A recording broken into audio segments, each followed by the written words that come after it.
She's a senior PNM member and MP for Port of Spain South since 2007. But by the next election cycle, just 3 years later, Marlene McDonald found herself embroiled in controversy with allegations of corruption being made against her. In March 2018, Prime Minister Keith Rowley announced his third attempt at placing Marlene in his cabinet. And as of today, she's been arrested on allegations of corruption.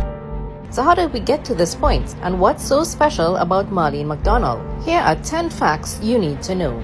Fact 1. In May 2010, just days before the general election, a check in the amount of $375,000 was issued to Calabar Foundation by the Ministry of Community Development, which was headed by Marlene McDonald. It was later revealed that Marlene's common-law husband, Michael Carew, was a director of the foundation. Fact 2.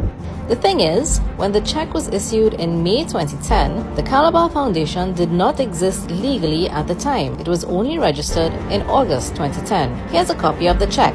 One of the signatures, the one on the right, is that of Hermia Coffey, who was the permanent secretary in the Community Development Ministry. Hermia is also the wife of Maxi Coffey, MP for La Hoqueta Talparo. Interestingly, Marlene was just appointed Minister of Public Administration and Communication, Maxi Coffey's portfolio. Fact 3.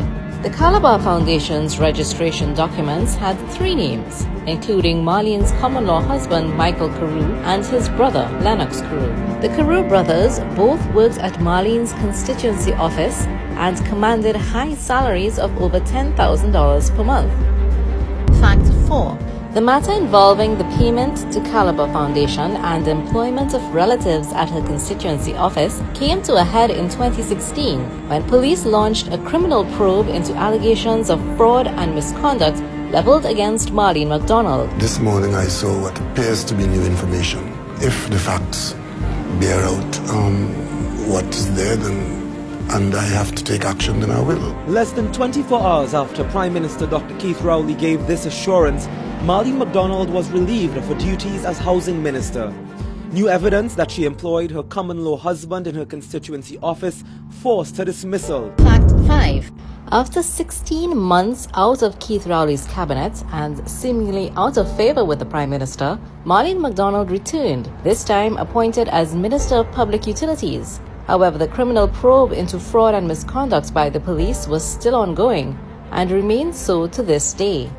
Well-placed political and law enforcement sources tell us the probe will examine her conduct as the former Minister of Community Development under the former Patrick Manning regime and seek to determine whether hundreds of thousands of dollars in contracts given to the Calabar Foundation were above board or not. Fact 6. Marlene's return, however, was short-lived, holding the post for less than 48 hours. Ms. McDonald was sworn in as the Public Utilities Minister on June 30, 2017, only to be fired from the Cabinet by the Prime Minister on July 1, 2017, due to the presence of one of her guests at her second swearing-in, Sealers contractor Cedric Burke. His appearance sparked more than just raised eyebrows. He provoked alarm among security personnel. The government's inability to properly respond to the threat of criminality in Trinidad and Tobago is because of a closeness and an association between government personnel and persons who engage in criminal conduct. And nothing that supports that is to be encouraged in any form or fashion.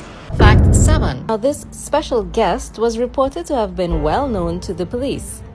One newspaper reported that a viral YouTube video, which was produced locally, featured the lyrics "Big up Chemist" and "Big up Berkey." Big up Chemist and big up Berkey. Boston, Spain, Trinidad, Gangster City, Transport Bushmaster, straight to Berkey. So when you see the headline, alleged gang leader attached to your name, and you say what to that?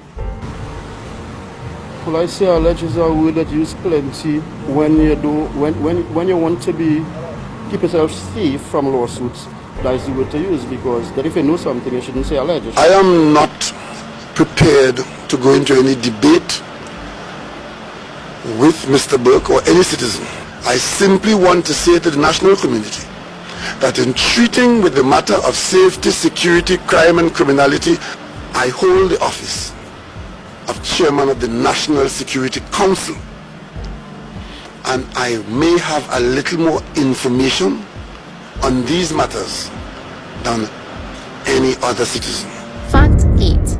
The rise and fall and now rise again of Marlene MacDonald came as a surprise to the nation. The media did not get the opportunity to pose questions to either the Prime Minister or Minister MacDonald. Opposition leader Kamala Persad-Bissessar said she had some questions of her own. It's like a shotgun wedding. It's so bizarre, it's like a shotgun wedding. No explanation. They all go up to the President's house and everyone, not a word. Everybody's mum, no one would say a word. It's very bizarre. An explanation is forthcoming.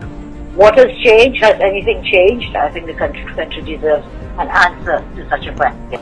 Could the Prime Minister say whether he has received information from the Integrity Commission and or the fraud squad that Ms. MacDonald is no longer the subject of an investigation and has been cleared of all alleged wrongdoing and misconduct? Prime Minister. Madam Speaker, the last time I checked, the responsibility for appointing any person to the Cabinet of Trinidad and Tobago lies with the Prime Minister, and I am not aware that it is circumscribed by any correspondence to or from the Integrity Commission. Fact 9. Two political analysts, Winford James and Dr. Mukesh Bastio, agreed with Persad-Bissessar and noted that the Prime Minister failed to tell the country whether the issues which caused him to revoke her appointments on the last two occasions were resolved. The Police Service's head of communications, Ellen Lewis, told CNC3 via message today that the inquiry is still ongoing. Other commentators are questioning the Prime Minister's judgment in reappointing MacDonald at this time.